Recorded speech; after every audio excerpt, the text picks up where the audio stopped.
Right, we're at chapter 6 tonight on page 117. Make sure you're following along in your copy. There is no genre-based thinking job to write tonight, but there are multiple choice questions, so make sure you're annotating for important information. The ride home was long and silent. None of us felt like talking, not even TJ. Big Ma had informed him shortly after leaving Strawberry that she did not want to hear another word out of him before we reached home. He sulked for a while with a few audible grumbles which no one paid any attention to, but finally he fell asleep and did not awaken until we had driven up the Granger Road and stopped in front of the Avery house. By the time Jack pulled into our own yard, the night was a thick blackness and smelled of a coming rain. Big Ma climbed wearily down from the wagon and went into the house without a word. I stayed with Stacy to help him put the wagon inside the barn and unhitch and feed Jack. While I held the flashlight on the barn doors, Stacy slowly slid aside the plank of wood that held the doors fastened. "Cassie," he said in a quiet, thoughtful voice, "don't go blaming Big Ma for what she done." "Why not?" I asked angrily. "She made me apologize to that old ugly Lillian Jean about something wasn't even my fault. She took them old Sims's side without even hearing mine." "Well, maybe she couldn't help it, Cassie. Maybe she had to do it." "Had to do it!" I practically screamed. "She didn't have to do nothing. She's grown just like that, Mr. Sims, and she should have stood up for me. I wouldn't have done her that way." Stacy put the plank on the ground and leaned against the barn. "There's things you don't understand, Cassie."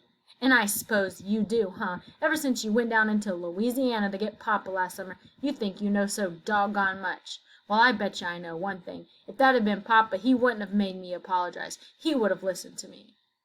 Stacy sighed and swung open the barn doors. "Well, Papa, that's different. But Big Ma ain't Papa, and you can't expect—" His voice trailed off as he peered into the barn. Suddenly, he cried, "Cassie, give me that flashlight." Then before I could object, he tore the flashlight from my hand and shone it into the barn.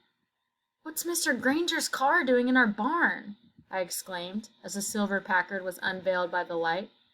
Without answering me, Stacy swiftly turned and ran toward the house. I followed closely behind. Throwing open the door to Mama's room, we stood dumbfounded in the doorway. Instead of Mr. Granger, a tall, handsome man, nattily dressed in a gray pinstripe suit and vest, stood by the fire with his arm around Big Ma. For a moment, we swayed with excitement. Then, as if by signal, we both cried, "Uncle Hammer!"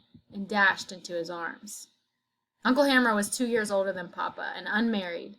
He came every winter to spend the Christmas season with us. Like Papa, he had dark red-brown skin, a square-faced jaw, and high cheekbones.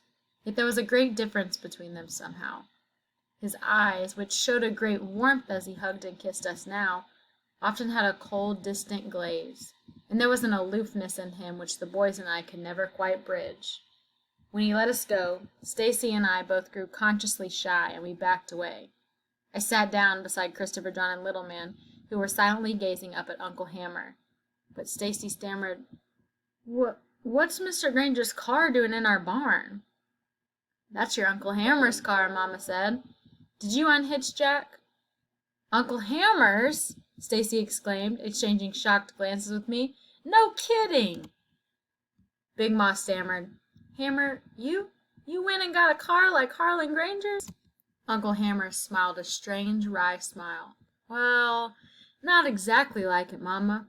Mine's a few months newer. Last year when I come down here, I was right impressed with that old big Packard of Mr. Harlan Fillmore Granger's, and I thought I'd like to own one myself. It seems that me and Harlan Granger just got the same taste." He winked slyly at Stacy. "Don't it, Stacy?" Stacy grinned. "You like, maybe we'll all go riding in it one day, if it's all right with your Mama." "Oh, boy!" cried Little Man. "You mean it, Uncle Hammer?" I asked. "Mama, can we?" "We'll see," Mama said, "but in any case, not tonight. Stacy, go take care of Jack and draw up a bucket of water for the kitchen. We've done the other chores." Since no one told me to help Stacy, I forgot all about Jack and settled back to listen to Uncle Hammer. Christopher John and Little Man, who Big Ma had feared would be moping because they had not been allowed to go to the town, seemed not at all concerned that Stacy and I had gone. They were awestruck by Uncle Hammer, and compared to his arrival a day in Strawberry was a minor matter. For a while, Uncle Hammer talked only to Mama and Big Ma, laughing from deep down inside himself like Papa. But then to my surprise, he turned from them and addressed me. "I understand you had your first trip to Strawberry, Cassie," he said. "What did you think?" Big Ma stiffened, but I was pleased to have this opportunity to air my side of the Strawberry affair. "I didn't like it," I said. "Them old Sims—" "Mary, I feel a bit hungry," Big Ma interrupted abruptly. "Supper still warm?" "Yes, ma'am," said Mama, standing. "I'll set it on the table for you." As Mama stood up, I started again. "Them old Sims—" "Let Cassie get it, Mary," said Big Ma nervously. "You must be tired." I looked strangely at Big Ma, then up at Mama. "Oh, I don't mind," said Mama, heading for the kitchen. "Go ahead, Cassie, and tell your uncle about Strawberry." "That old Lillian Jean Sims made me so mad I could just spit. I admit that I bumped into her, but that was 'cause I was thinking about that old Mr. Barnett waiting on everybody else in his old store 'fore he waited on us." "Jim Lee Barnett?" asked Uncle Hammer, turning toward Big Ma. "That old devil still living?" Big Ma nodded mutely, and I went on. "But I told him he shouldn't have been round there waiting on everybody else 'fore he got to us." "Cassie!" Big Ma exclaimed, hearing this bit of news for the first time. Uncle Hammer laughed. "You told him that?" "Yes, sir," I said softly, wondering why he was laughing. "Oh, that's great. Then what happened?" "Stacy made me leave, and Mr. Barnett told me I couldn't come back no more, and then I bumped into that confounded Lillian Jean, and she tried to make me get off the sidewalk, and then her daddy come along, and he—" Big Ma's eyes grew large, and she whispered hoarsely, "Cassie, I don't think—" "And he twisted my arm and knocked me off the sidewalk!" I exclaimed, unwilling to muffle what Mr. Sims had done.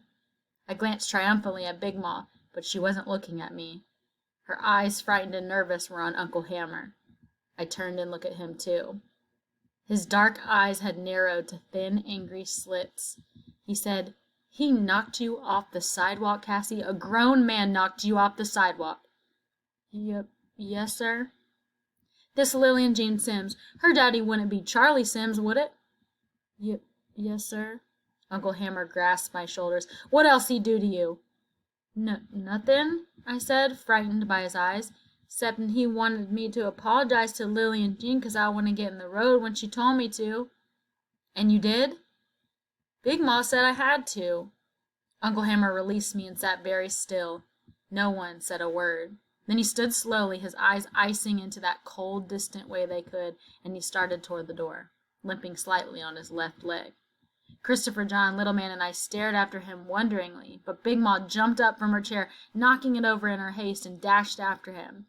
She grabbed his arm. "Let it be, son," she cried. "That child ain't hurt." "Not hurt! You look into her eyes and tell me she ain't hurt." Mama came back from the kitchen with Stacy behind her. "What is it?" she asked, looking from Big Ma to Uncle Hammer. "Charlie Sims knocked Cassie off the sidewalk in Strawberry, and the child just told Hammer," said Big Ma at one breath, still holding on to Uncle Hammer's arm. "Oh, Lord," Mama groaned. "Stacy, get Mr. Morrison, quick now."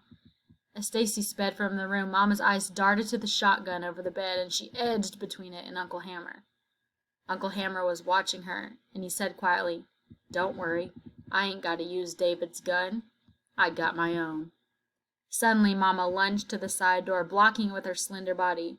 "Hammer, now you listen to me." But Uncle Hammer gently but firmly pushed her to one side, and brushing Big Ma from his arm, opened the door and bounded down the steps into the light rain. Little Man, Christopher John, and I dashed to the door as Big Ma and Mama ran after him. "Get back inside," Mama called over her shoulder, but she was too busy trying to grab Uncle Hammer to see to it that we obeyed and we did not move. "Hammer, Cassie's all right," she cried. "Don't go making unnecessary trouble." "Unnecessary trouble? You think my brother died and I got half my leg blown off in their German war to have some redneck knock Cassie around any time it suits him? If I'd have knocked his girl down, you know what'd have happened to me? Yeah, you know all right. Right now I'd be hanging from that oak over yonder. Let go of me, Mary." Mama and Big Ma could not keep him from reaching the car. But just as the Packer roared to life, a huge figure loomed from the darkness and jumped into the other side, and the car zoomed angrily down the drive into the blackness of the Mississippi night. "Where'd he go?" I asked as Mama slowly climbed the steps. Her face under the glow of the lamp was tired, drained. "He went up to the Simses, didn't he? Didn't he, Mama?" "He's not going anywhere," Mama said, stepping aside and waiting until both Big Ma and Stacy were inside. Then she locked the door. Mr. Morrison will bring him back, said Christopher John confidently, although he looked somewhat bewildered by all that had happened. If he don't, said Little Man ominously, I bet you Uncle Ham'll teach that old Mr. Sims a thing or two, round here hitting Aunt Cassie. I hope he knocks his block off, I said. Mamma's gaze blazed down upon us. I think little mouths that have so much to say must be very tired. No, ma'am, Mamma, we ain't. Go to bed. All right, you can pause right here. We're going to pick up on this page tomorrow during class. Make sure you're answering your questions on your Google form, and come to office hours if you need any help.